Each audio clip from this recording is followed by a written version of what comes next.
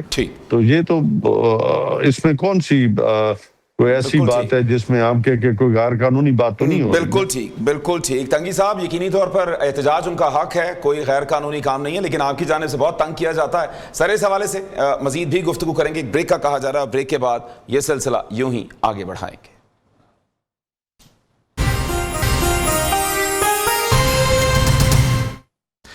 Welcome back ناظرین, programme کے سلسلے کو آگے بڑھائیں گے. ہمارے ساتھ موجود ہیں بہرامند تنگی صاحب. بہرامند تنگی صاحب, سر 28ویں ترمیم کی گونج ہے. سر اس میں سنا ہے کہ ووٹر کی جو ایج ہے اس کو بھی بڑھانے کی بات ہو رہی ہے, تو سر کیا کچھ ایسی واقعی کوئی اس میں شک شامل ہے؟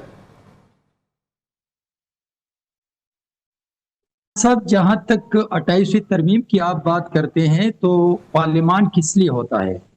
پارلیمان عوام کا نمائندہ فورم ہے جہاں پر عوام کی اور اداروں کی مضبوطی کے لیے جب بھی ضرورت محسوس کرتے ہیں حکومت اور اپوزیشن جماعتیں یا اتحادی جماعتیں, تو آئین میں ترامیم کرتے ہیں, قانون سازی ہوتی ہے. اور آپ کو میں یاد دلا دوں کہ جس ٹینور میں 5 سالوں میں جو قانون سازی ہوتی ہے تو پھر ان کو اچھے الفاظ میں یاد کرتے ہیں کہ پلانی حکومت میں بہت بڑی اور بہت اچھی قانون سازی ہو چکی ہے.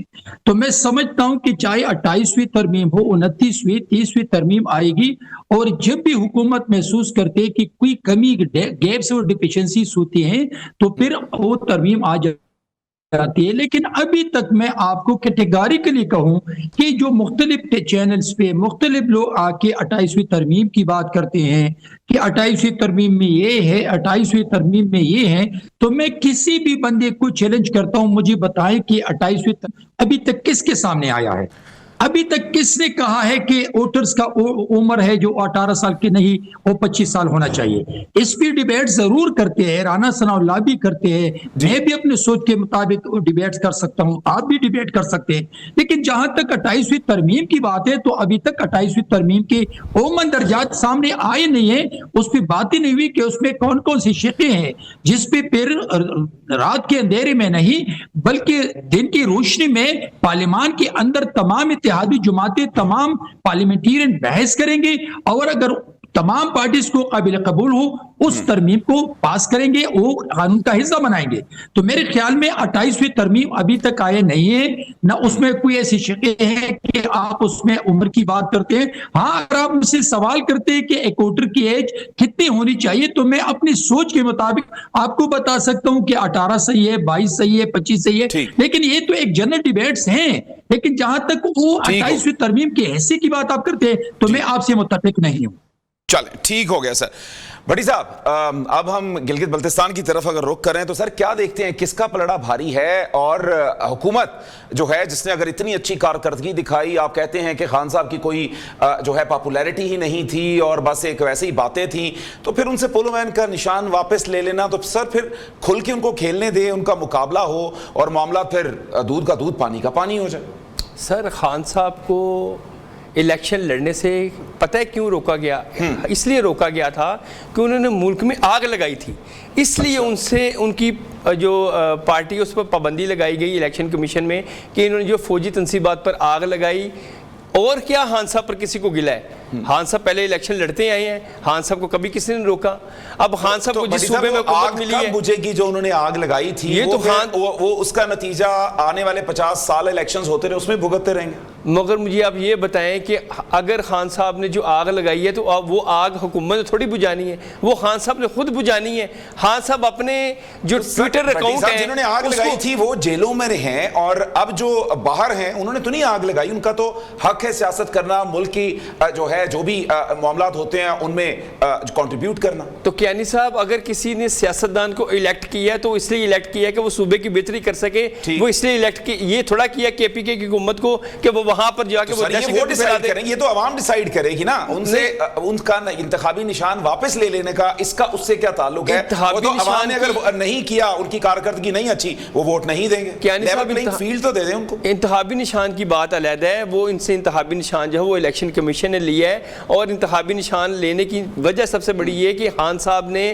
اس ملک میں جو دہشت گردی پھیلائی, جو اس ملک میں افراتفری پھیلائی، اس لیے ہاں صاحب پابندی لگائے گی اس کی سیاسی جماعت پر. اور اگر کسی سیاسی جماعت کو منتخب کیا جاتا ہے تو اس کا سب سے بڑا مقصد یہ ہوتا ہے کہ اس نے عوام کو ڈیلیور کرنا ہے. آپ کے پی کے کی حکومت کو دیکھیں، وہاں پر کیا ڈیلیورنس ہے؟ زیرو ڈیلیورنس ہے. ابھی یہ میں نے پہلے بھی آپ کو بتایا کہ ان کا ٹھیک ہے بالکل بالکل یہاں پر آ کے ڈیالوجی کے بعد تماشا لگا. پابندی لگنی چاہیے، لیکن جو باہر موجود ہیں ان کا تو کسی طور کے اوپر جو ہے وہ پتہ نہیں کرنا چاہیے. امجد خان نیازی صاحب، سر آپ بتانا چاہیں تو سر بھٹی صاحب نے جس طرح سے کہہ دیا، تو سر کس وجہ سے پولو مین کا نشان واپس لے لیا گیا؟ کیا سر وہاں پہ وجہ بنی تھی؟ ذرا آپ بھی اس کے حوالے سے ان کو بتا دیں سر. وجہ کوئی بھی نہیں ہے، بس گورنمنٹ نہیں چاہتی کہ پاکستان تحریک انصاف جو ہے، آپ نے دیکھا ہوگا کہ بغیر نشان کے بھی پاکستان تحریک انصاف 2/3 میجارٹی لے گئی تھی. اور ابھی بھی وہاں پہ جی بی میں یہی خوف ہے کہ اس کے باوجود بھی میں سمجھتا ہوں کہ وہ لوگ کھڑے ہیں اس ساری فسطائیت کے نتیجے میں، جہاں پہ ایک اور پارٹی سے نشان لیا گیا، اس پارٹی کو بھی جو ہے وہ نشان واپس لے کے، پہلے رجسٹر نہیں کی گئی، پھر نشان واپس لے لیا. افسوسناک بات ہے کہ لوگوں کو جو ڈیبیٹ پہ یقین رکھتے ہیں، جو تحریر پہ یقین رکھتے ہیں، وہ پاکستان کی ترقی پہ یقین رکھتے ہیں، تو کیا ان لوگوں کو جو ہے یہ حق حاصل نہیں ہے کہ وہ جو ہے سیاسی دھارے میں اپنے آپ کو رکھیں اور سیاسی طور پہ اپنی موومنٹ جاری رکھیں؟ یہ تو خوشائند بات تھی، لیکن افسوسناک بات ہے کہ اس عمل کو روکا گیا. اس سے لوگوں کے جذبات کو یا لوگوں کے جو حقوق پہ اس پہ ڈاکہ ڈالا گیا ہے. بالکل ٹھیک، بالکل ٹھیک. عبداللہ گل صاحب، سر آپ کیا دیکھتے ہیں؟ سر ایک دفعہ پھر سے ان کو یوں نہیں لگتا کہ مظلومیت کارڈ ان کو دے دیا گیا تحریک انصاف کو، کہ لیول پلینگ فیلڈ وہ کہتے ہیں کہ جی ہم سے چھین لی گئی ہے؟ تو کیا ہی اچھا ہوتا کہ اگر ایک مقابلہ جو ہے وہ کروایا جاتا؟ دیکھیں سلمان صاحب، بات یہ ہے کہ مقابلہ تو کوئی بھی اپنے وقت میں جب ہوتا ہے کسی کے ساتھ نہیں کروانا چاہتا. ہر آدمی آنے والا جو ہوتا ہے وہ پچھلی حکومت کے اوپر تمام الزامات ڈال دیتا ہے اور بالکل بری اور جمع ہو جاتا ہے. جیسے کہ ابھی موجودہ حکومت جو اس ٹائم پہ ایک بہت زیادہ مہنگائی ہے، ٹھیک ہے، اس میں انٹرنیشنل حالات بھی ہیں، لیکن دنیا ایسی چلتی ہے نا، اور پھر باقی جو ہمارے نیبرنگ کنٹریز ہیں وہ بھی تو اس سے سچویشن سے کوپ اپ کر رہے ہیں، لیکن اس کے باوجود ہمارے ہاں مہنگائی کا جو تناسب ہے وہ بہت زیادہ ہے. اب اس سب کے اندر جو ہے وہ پچھلی حکومت پہ یہ موجودہ حکومت ڈال رہی ہے کہ جی وہ جو تحریک انصاف کی حکومت تھی اسی کا سارا شاخسانہ ہے. میں مانتا ہوں کہ ان کے زمانے میں بھی انہوں نے جو کیا وہ کوئی اچھا نہیں کیا، لیکن اس سے پچھلی حکومت جو تھی وہ بھی اس سے مطلب ایسے ہی تھی کہ وہ پچھلی حکومت پہ ڈالتے رہے، تحریک انصاف کی حکومت بھی. لیکن آپ کے پاس ایک موقع ہے، آپ کے پاس ایک صوبہ ہے، اس کے اندر دہشت گردی ہے، اس کے اندر بہت سارے مسائل ہیں. میں خود کیونکہ خیبر پختونخوا میں اکثر جو ہے وہ آتا جاتا رہتا ہوں، مشکلات ہیں لوگوں کے لیے، بے روزگاری ہے، مہنگائی ہے، لاقانونیت، اور اسی طریقے سے خاص طور پہ جو اس دہشت گردی کی وجہ سے جو کاروبار ختم ہو رہا ہے وہ ایک بہت بڑا سوالیہ نشان ہے. میرے خیال میں صوبے کو اپنی ترجیحات درست کرنی چاہیے. میں مانتا ہوں کہ مجھے اجازت دیجیے، میں پنجاب کے علاوہ سندھ اور بلوچستان کے اندر میرا خیال ہے کہ وہاں بھی دودھ کی نہریں نہیں ہیں، سندھ اور بلوچستان میں بھی، لیکن وہاں کم از کم حالات، کم از کم ایک کوشش کی جا رہی ہے ریاست کے اور اس کے اداروں کے ساتھ مل کر ایک کارروائی کی کوشش کی جا رہی ہے. لیکن اگر یہاں ایسے کام ہوں گے تو ظاہر ہے وہ مشکلات میں اضافہ کریں گے، اور بے روزگاری اور مہنگائی کی اگر یہ جو ڈرائیو ہے، دیکھیں پہلے بھی جب تحریک انصاف کے بانی موجود تھے اور 9 مئی سے پہلے کے جب وہ بہت مضبوط تھے اس ٹائم پہ، تو اس ٹائم پہ بھی انہوں نے مہنگائی کے خلاف کال دی تھی، تو پورے پنجاب سے 1200 بندے نکلے تھے. تو یہ میرے خیال ہے کہ یہاں حالات اس انداز میں نہیں ہیں. سیاست کا نظام جو ہے وہ اتنا مایوس کن ہو چکا ہے کہ نوجوان نسل اس سے بدزن ہو کے بغاوت کرنے پہ آمادہ ہو چکی ہے. سر نوجوان نسل بھی بدزن ہو چکی ہے، یوں لگتا ہے حکومت بھی نوجوانوں سے بدزن ہو چکی ہے، اس لیے شاید ایج بڑھانے کی بات ہو رہی ہے. سر اسی پر بات کرنا چاہوں گا تنگی صاحب. سر پولو مین کا نشان دے دیتے ان کو، سر اکیلے ہی الیکشن لڑنا ہے آپ نے، سر آپ کی کارکردگی تو ویسے بہت بہتر ہے، اچھی ہے، اسی کے اوپر الیکشن لڑتے جی بی کا. اس پر آپ سے بات کرنا چاہتا ہوں، لیکن ایک بریک کا کہا جا رہا ہے اور بریک کے فوراً بعد پروگرام کو کنٹینیو کریں گے.